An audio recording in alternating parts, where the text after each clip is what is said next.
Welcome to Chapter 11, Section 2. Our objective, which we'll continue to use for a few lessons, learn to solve multi-step equations. And our essential question focused on today's lesson, how do I write an equation from a word problem?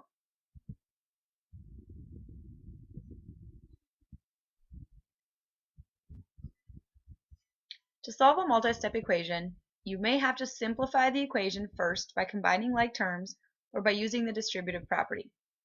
Just like how we always have to follow order of operations, we always need to simplify as far as we can before we start to solve. So let's solve 7c minus c equals 102. Before we start moving things around, look at the sides and see if there's anything that can be combined. For example, 7c minus 1c can be combined to equal 6c. That leaves us with a one-step equation, 6 times c equals 102, where we divide by 6 on both sides to get an answer of c equals 17.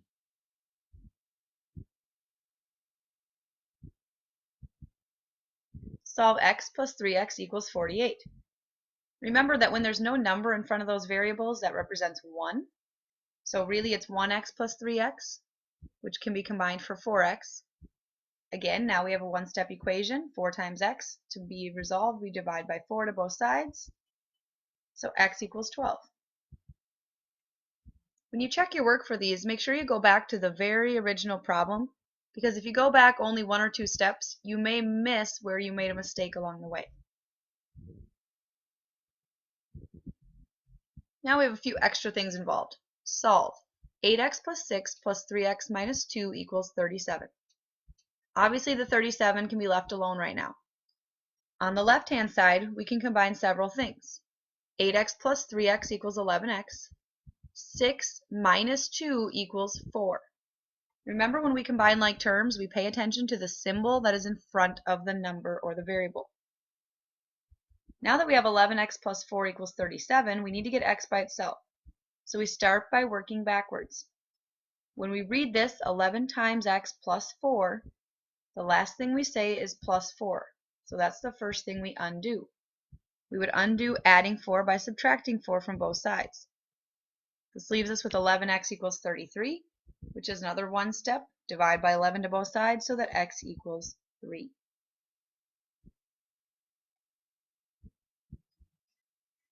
If we wanted to check our answer for this, we would need to go back to the original problem, plug 3 in for every spot that we see x. So 8 times 3 is 24, plus 6, plus 9, minus 2. 24 plus 6 is 30, 30 plus 9 is 39, 39 minus 2 is 37.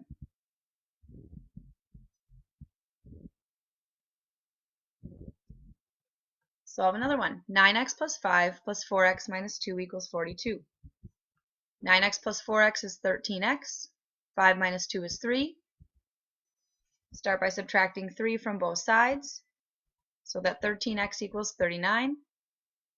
Divide by 13 so that x equals 3.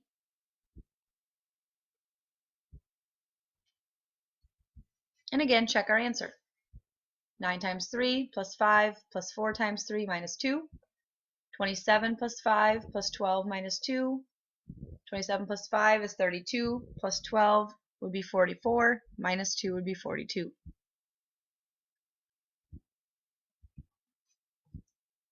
Four parentheses x minus 6 plus 7 equals 11. You could also say this as 4 times the quantity of x minus 6 plus 7 equals 11. So now we have to use the distributive property. 4 times x and 4 times 6. We get 4x minus 24 plus 7. Now pay attention to this one, because this is where a lot of mistakes get made. If you look carefully, in front of the 24 there's a minus, and in front of the 7 there's a plus. So we are right now doing negative 24 plus 7, and that equals a negative 17. A lot of mistakes get made because people ignore that first subtraction sign, which when we treat these as individual terms is a negative. So once we get to this stage, now we're trying to get rid of a minus 17, and we would do that by adding 17.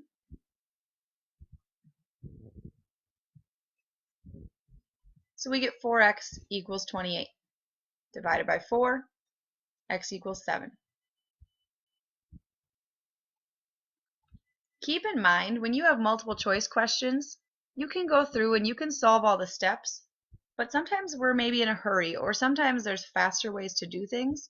So I want you to be able to show all your work, but I also want to remind you that there can be easier ways at times to find answers. If you get a multiple choice question, take those answers and plug them in. So start by plugging in x equals 4. If you put 4 in here, you can do it with distributive, or you can just add the parentheses. So 4 plus 3 is 7. 7 times 4 is 28. 28 plus 5 is not 109. So that didn't work. Then go to the next value. Try 23. 23 plus 3 is 26. 26 times 4 would give us 104, and 104 plus 5 is 109. So now we've solved x equals 23 works. Good practice would have us go through the next two answers. Obviously 101 is way too large, and 26 plus 3 would give us 29. 29 times 4 would give us 80 plus 36, which is 116, which is too much. So x equals 23 is the only one that works. How do we solve with fractions? We can go ahead and we can work with fractions the same way that we've been working with them, just keeping them there. But also keep in mind that fractions are like division. And if everything in the problem is a fraction, we can eliminate that by multiplying. So to eliminate all fractions with a denominator of 4, if we multiply everything by 4, we can clear those fractions. Now when I say everything, that means every single term there. So 4 times 3n over 4, 4 times 5 over 4, 4 times negative 1 over 4. The 4's get eliminated. They get canceled out. And there's just showing them broken apart. When they cancel, we're left with 3n plus 5 equals negative 1. Now it's a normal two-step equation. Subtract 5 from negative 1. You get 3n equals negative 6. Divide by 3. You get n equals negative 2.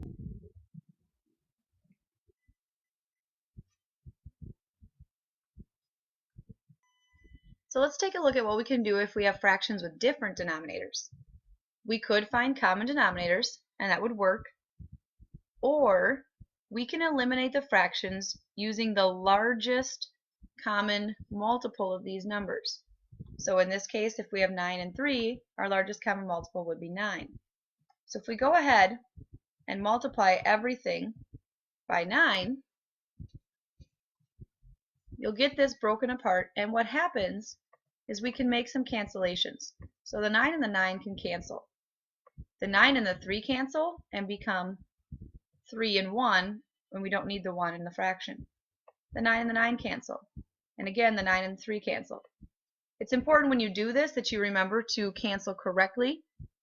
And if there is one that's not a fraction, you can still do this. You just have to remember to multiply the numerator by whatever factor you used. Okay, so let's keep going and see what happens. So now that we've canceled these out, we get 5x plus 3x minus 13 equals 3. That looks a lot easier to work with. Before we start moving things to the other side, let's combine what we can. So 5x plus 3x is 8x. 8x minus 13 equals 3 can be solved. We start by adding 13 to both sides to get 8x equals 16, and 16 divided by 8 equals 2. We can check our answer. Plugging in x equals 2. 5 times 2 over 9 plus 2 over 3 minus 13 over 9 equals 1/3. And see if this works. So we get 5 times 2 is 10 over 9 plus 2/3 minus 13/9. You can see in the second part here we've changed 2/3 to 6/9. So that 10 plus 6 minus 13 gives us a total of 3/9, which is reduced to 1/3.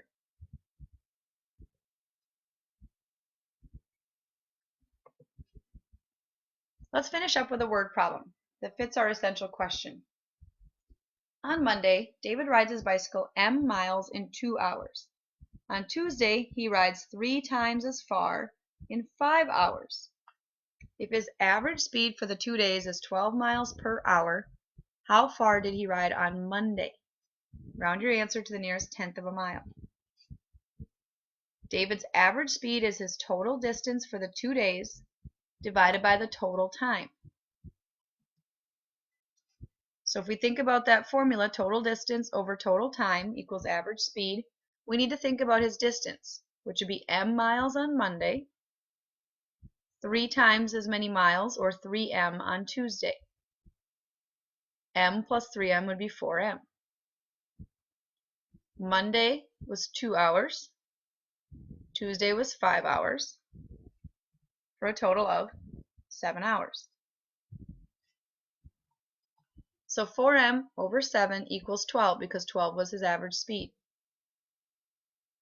Okay, we have a couple options. We can solve this as 4/7 with a fraction and use 7/4, or we can do it as two separate operations. So we could multiply both sides by 7, leaving us with 4m equals 84, and then divide by 4 so that m equals 21. So m equals 21, meaning Monday he rode 21 miles, Tuesday he rode 3 times that. So if we wanted to know Monday's distance, 21. If we want to know Tuesday's distance, 3 times 21 would be 63. Make sure your notes are filled out completely. On the left-hand side, write questions that could be answered from the material in your notes. Think about leveling, trying to write different levels of questions, levels 1, 2, and 3. Try to make them also questions that could be asked on a test. Review your notes, highlight, underline, chunk your notes, and complete the summary before class.